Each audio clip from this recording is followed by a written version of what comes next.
Bien-aimés dans le Seigneur, bonjour.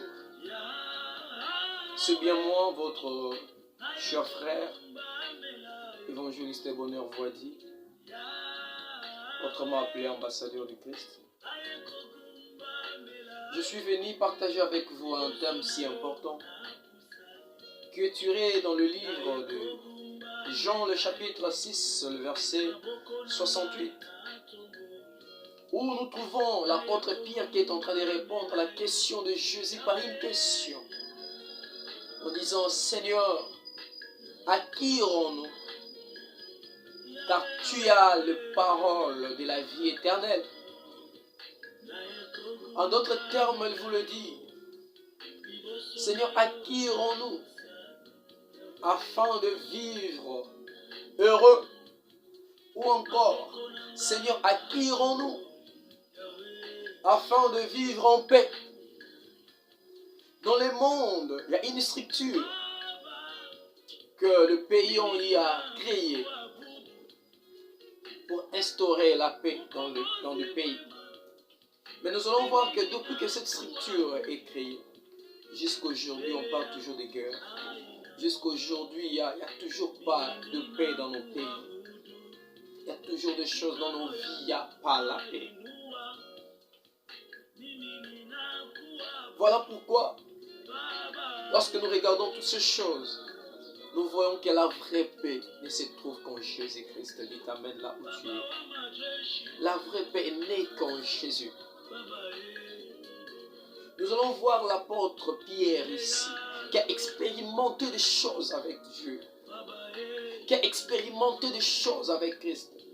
Nous allons voir si nous lisons la parole de Dieu dans Matthieu, le chapitre 8, le verset 14 à 15. Nous allons voir que l'apôtre Pierre était bénéficiaire de la guérison de Dieu pour sa belle-mère.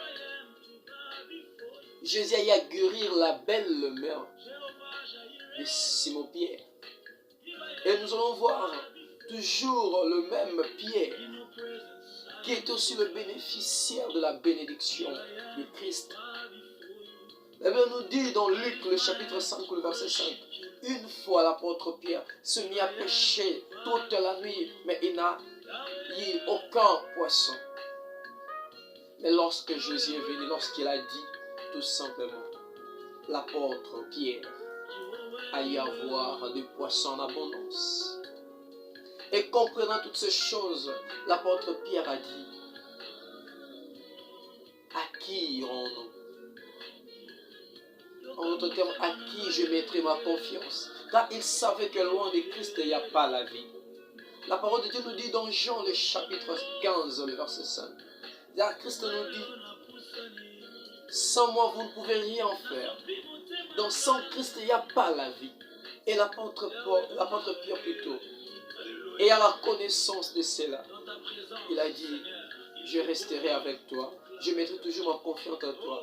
Ma confiance en toi. Jusqu'au bout, jusqu'à la fin de mes jours. Bien-aimé, ma question est de savoir à qui tu t'es confié. Bien-aimé, plusieurs aujourd'hui,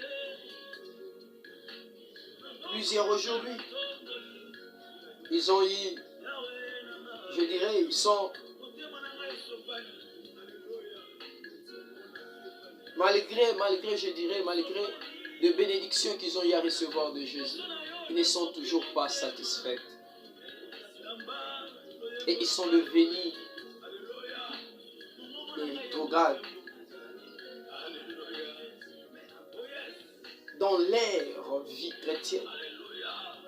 Et cela, nous voyons même pour la vie des Israélites, si nous lisons le livre de Deutéronome, le chapitre 32, le verset 15.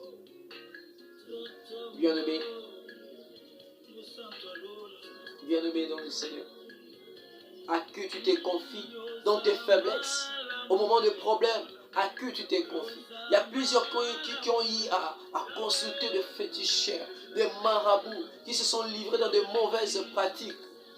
Nous voyons sur la manque de confiance à Dieu.